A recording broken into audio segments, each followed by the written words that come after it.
Hello everyone, this is RC0538. I'm bringing you the cavalry tank and, below 40 points guide for NATO armor.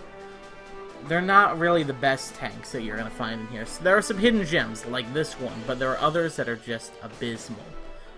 These are tanks that can perform decently in a support role most of the time, but are usually going to be surpassed by others.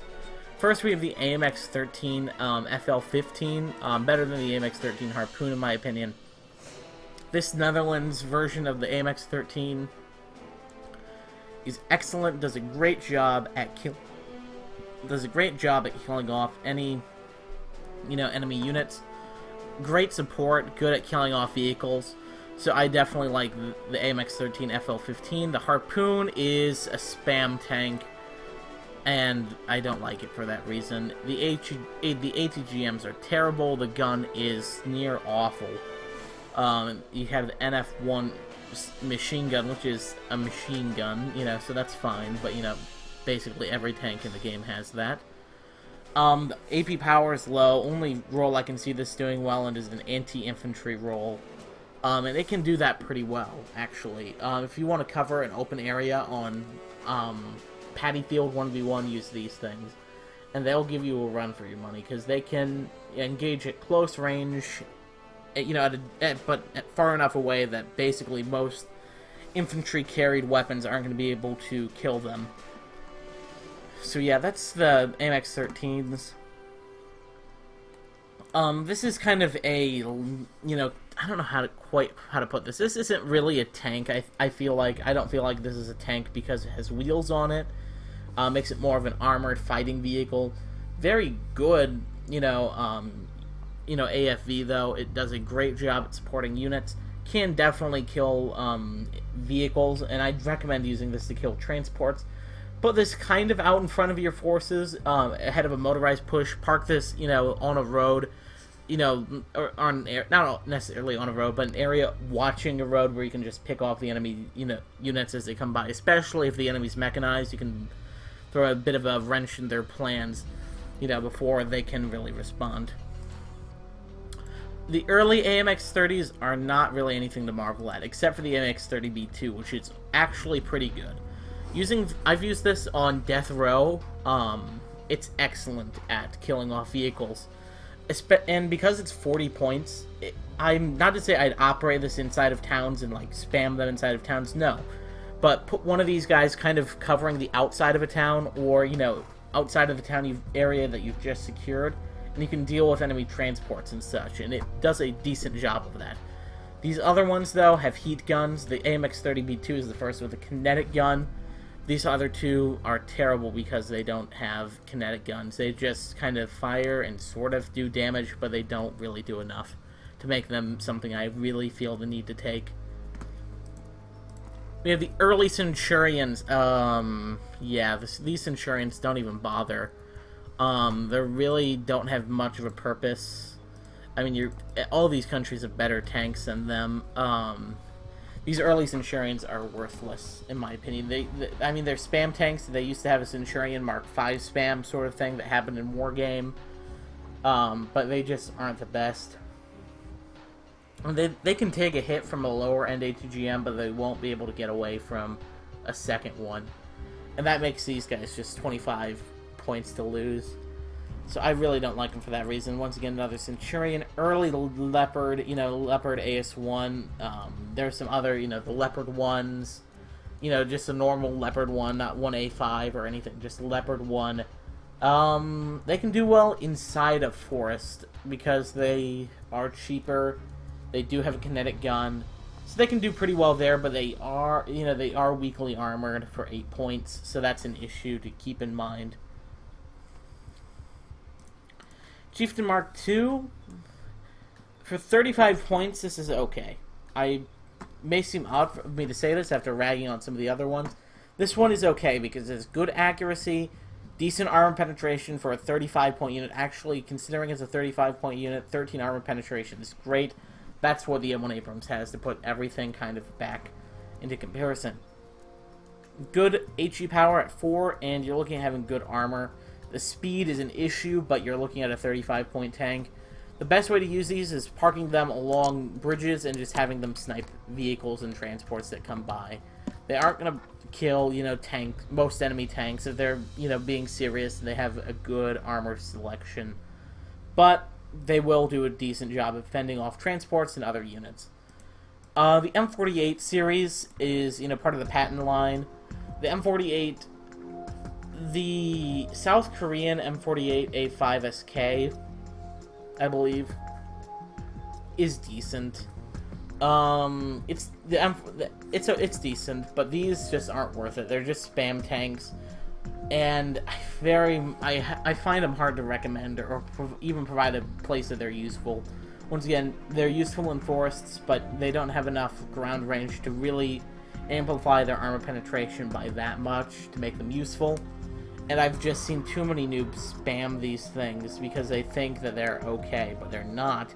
And if I'm on red for my T-72s, just tear them to ribbons, and then they spam, lo and behold, the Leopard 1A2, because they didn't learn. Don't use this thing. There are much better Leopards out there than this one. That's my motto with it. There are much better ones out there.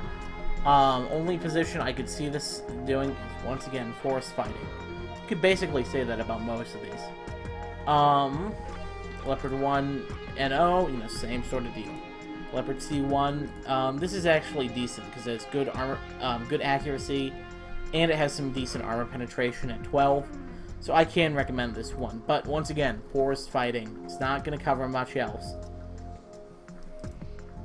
M24 and M41s are often overlooked. I don't like them the most.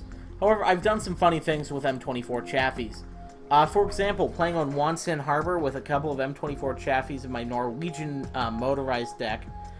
Oh my, I actually killed Spetsnaz with these things. Because think about it, they're 10 points, and they've got armor on them. So these are the ultimate units at killing Spetsnaz. If you want to bring in a specialized unit, there are so many people who are like, hey, Spetsnaz is OP, they're OP, just, Eugen, please nerf these, they're too OP. The Spetsnaz, not the M24, but the M24, put this in a town, I don't care if I lose it. It's literally the cost of 2 transports. I park a couple of these, in an area where I can use them to provide some support to my infantry, as well as deal with napalm infantry. These things will shine in that role. However, do keep in mind that they'll probably run out of gas once they're in that town. So make sure you refuel them along the way. If they reach the battlefield and they don't run out of gas on a 1v1 map, you're doing pretty well. So yeah. Don't spam these and just massive spam rush them, because the cost of them does add up. So that's all I'm going to say. Excuse me. Then we have the M41A1. Chaffee's replacement. It's better by far. You're getting better armor penetration, better rate of fire and such. I find it, hard to believe that these are even the same cost, but I'm guessing they're like, we don't want to make this a 5-point tank. That's what I think that they were thinking. A 5-point tank would just be overpowered. Not that it would, but I think that they probably think that. And then they got the M41A1. It's got a stabilizer on it, which a T-34 doesn't have, but it's similar role. It's not really good for much else. Scorpion series, the early Scorpions like this one are really bad. I don't recommend them. The only redeeming quality is that they're amphibious, so you can kind of surprise the enemy with them, hit some weak units, but they're not the best. They're just not the best. Scorpion 90 on the other hand is one of the hidden gems of ANZAC. I really like this this tank. 2100 meter range, 55% accuracy. Means that you can do a good job at dealing with the enemy's vehicles and such. They're great at, killing off enemy transports. They can do a lot of stuff with this thing. And it's only 30 points. So I feel like this is a must-have in an ANZAC deck. And considering the low field of options you already have, I don't see why you wouldn't want to bring this. We have some of the other patent lines. We have the M60s, and then we have the M48A5. These early M60s are just glorified fire support vehicles in the modern battlefield.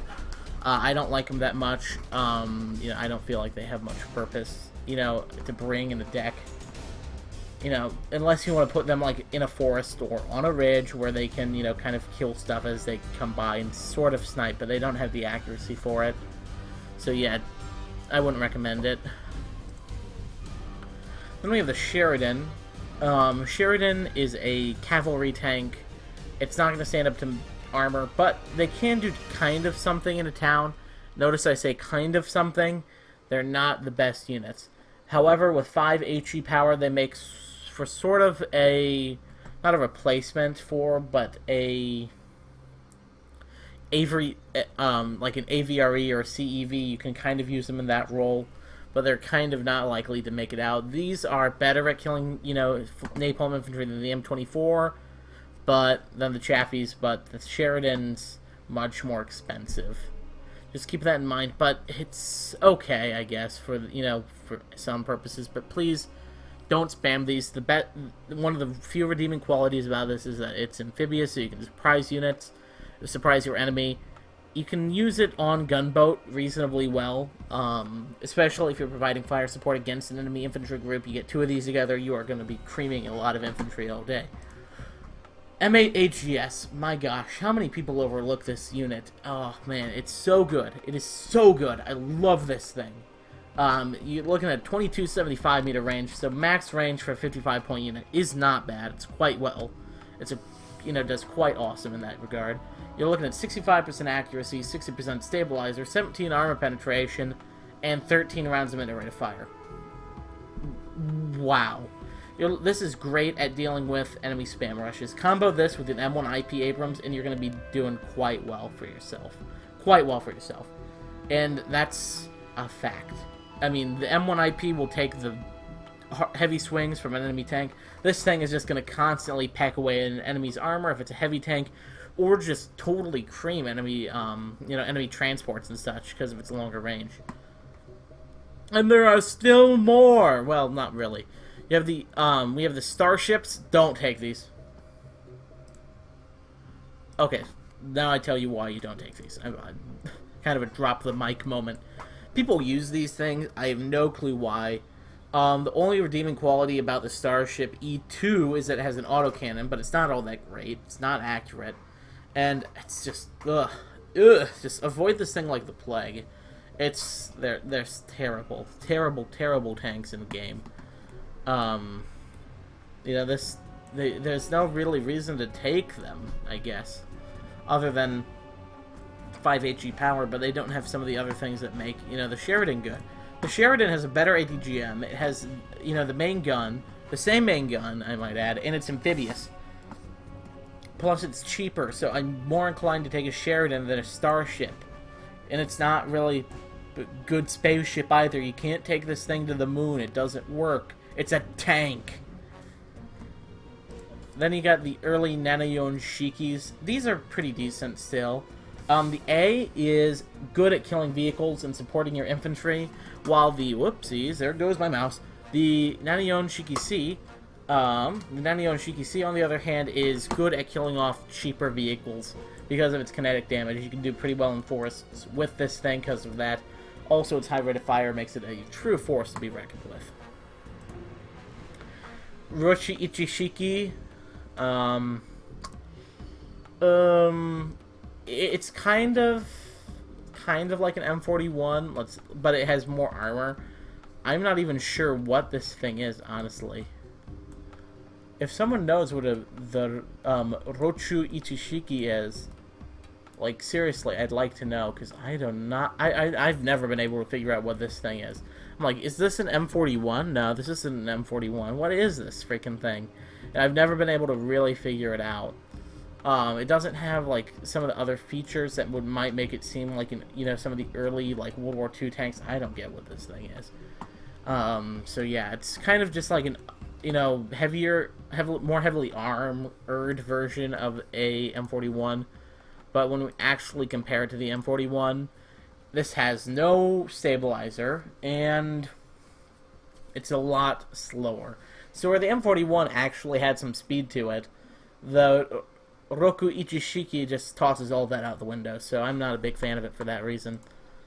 And then finally we have the Scorpions and these early Centurion lines again. Yeah, I mean, other than this one's accuracy, they just don't have any redeeming qualities. I'm sorry.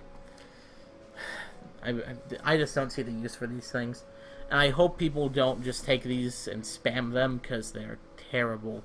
And it's just annoying, you know, here you are, you're red for it, and you're like, okay, here's a bunch of Centurions coming at me. Don't want to use ATGMs, it's too expensive, but on the other hand, well, I'll just deploy a couple tanks, you know, you get a couple of T-72As, and you manage them right, they'll kill off a whole rush of these. People complain about spam tactics in Wargame. The STRV-102R has the accuracy to make it lethal in numbers, but, you know, you back your tanks up as soon as they get within 1925 meters, and then you reverse again, and you reverse again.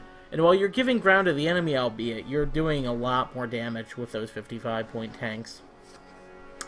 So that covers the Bluefor side of things with tanks. Some of these tanks, a lot of these aren't great. However, there's some real good hidden gems in this deck. So, you know, in this, not in this deck, but in this selection. So, watch for those hidden gems in a deck. You know, if you think I'm wrong about some units, then feel free to put those down in the comments. But this concludes my unit guide on the Bluefor tanks. Anyways, guys, hope you enjoyed this. This is RC0538 signing off. Have a good day.